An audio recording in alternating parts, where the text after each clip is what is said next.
വീട്ടിലിരിക്കുമ്പോൾ നമുക്ക് നമ്മുടെ ചെറുപ്പകാലത്തേക്ക് ഒന്ന് തിരിച്ചു പോയാലോ?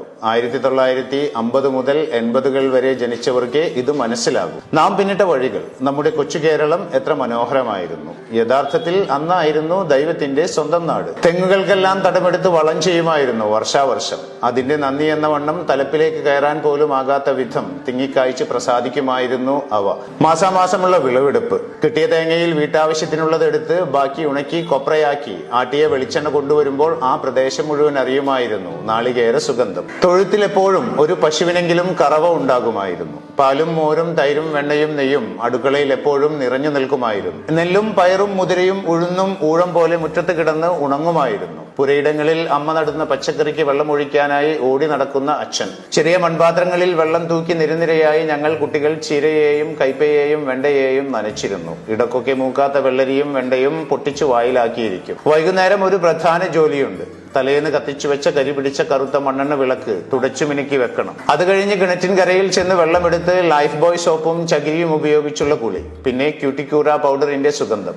വൈകുന്നേരം ചായ കുടിക്കാനെന്നും പറഞ്ഞ് കടയിലൊക്കെ പോയി സന്ധ്യക്ക് വീട്ടിലേക്ക് വരുന്ന അച്ഛന്റെ കയ്യിൽ കാണും ഒരു പൊതിയും എവറഡി ടോർച്ചും. കണ്ണിലും മനസ്സിലും അത് തെളിയിക്കുന്ന പറഞ്ഞറിയിക്കാനാവാത്ത അനുഭൂതിയുടെ ആത്മബന്ധത്തിന്റെ കരുതൽ സുഖം. മണ്ണെണ്ണപ്പുക വലിച്ചു കയറ്റിക്കൊണ്ട് അമ്മ ചോറ് തിന്നാൻ വിളിക്കും വരെയുള്ള പുസ്തക വായന. കൂട്ടിന് വയലിൽ നിന്നുള്ള തവളകളുടെ മേളം. ഉറങ്ങാനുള്ള തിരക്ക് കൂട്ടൽ. കാലത്തെണീറ്റാൽ ഉടനെ ഉണക്കയിലകൾ കൂട്ടിയിട്ട് കത്തിച്ച് വട്ടം കൂടിയിരുന്ന് തീക്കായ. ആ സമയത്ത് മഞ്ഞ് വീണ് നിറഞ്ഞ വൈക്കോൽ കൂനയിൽ നിന്നും വെളുത്ത പുക ഉയരുന്നുണ്ടാകും. കുളിയും ചായകുടിയും കഴിഞ്ഞ് 9 മണി എന്ന കണക്കിൽ പുസ്തകക്കെട്ടിന് ഇലാസ്റ്റിക്കും വലിച്ചിട്ട് ബട്ടൺ പൊട്ടിയ ട്രൗസറും പിടിച്ച് ഒറ്റ ഓട്ടം സ്കൂളിലേക്ക്.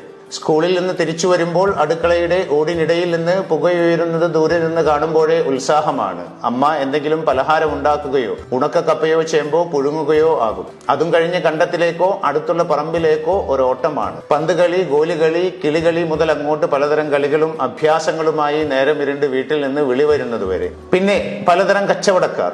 എല്ലാവരും വർഷങ്ങളായി വീടുകളുമായി ബന്ധമുള്ളവർ. ഓട്ടുപാത്രങ്ങൾ തലയിലേറ്റ് കൊണ്ടുവരുന്ന ആളുകൾ. വിഷു ആകുമ്പോഴേക്കും മൺപാത്രങ്ങൾ വലിയ കൊട്ടകളിൽ കൊണ്ടു നടന്ന് വിറ്റ് പകരം നെല്ലോ പയറോ വാങ്ങിപ്പോകുന്ന സ്ത്രീകൾ. തഴപ്പായ നെയ്ത് വർഷാവർഷം പറയാതെ തന്നെ വീട്ടിൽ കൊണ്ടു തന്നിരുന്ന അമ്മൂമ്മ. കുട്ടനിറയെ കുപ്പിവളകളും കൺമഷിയും മറ്റുമായി വന്നിരുന്ന വളക്കച്ചവടക്കാർ. കല്ലുകൊത്താനുണ്ടോ എന്ന് വിളിച്ചു കൊണ്ടുവന്നിരുന്ന കല്ലുകൊത്തികൾ. പിന്നെയുമുണ്ട് ഒരുപാട് പേർ. പാത്രക്കച്ചവടക്കാർ, തുണി അലക്കുന്നവർ, തലക്കുഴിയാൻ മൺപ്രതിമയുമായി വരുന്നവർ, അങ്ങനെ ഒരുപാട് പേർ. അവരൊക്കെ ഒരു കാലത്ത് ആ സംസ്കൃതിയുടെ ഓരോ ഭാഗങ്ങളായിരുന്നു. അന്നെല്ലാം ആർക്കും ആരെയും സംശയമോ അകൽച്ചയോ ഭയമോ ഉണ്ടായിരുന്നതായി കണ്ടിട്ടില്ല. വീടുകൾക്ക് മതിലുകളില്ലായിരുന്നു. ആളുകൾ എല്ലാ പറമ്പുകളിലൂടെയും വീട്ടുവളപ്പുകളിലൂടെയും യഥേഷ്ടം വഴി നടന്നിരുന്നു. എല്ലാം എല്ലാവരുടെയും സ്വന്തമാണെന്ന തോന്നലുണ്ടായിരുന്നു. അരിയായാലും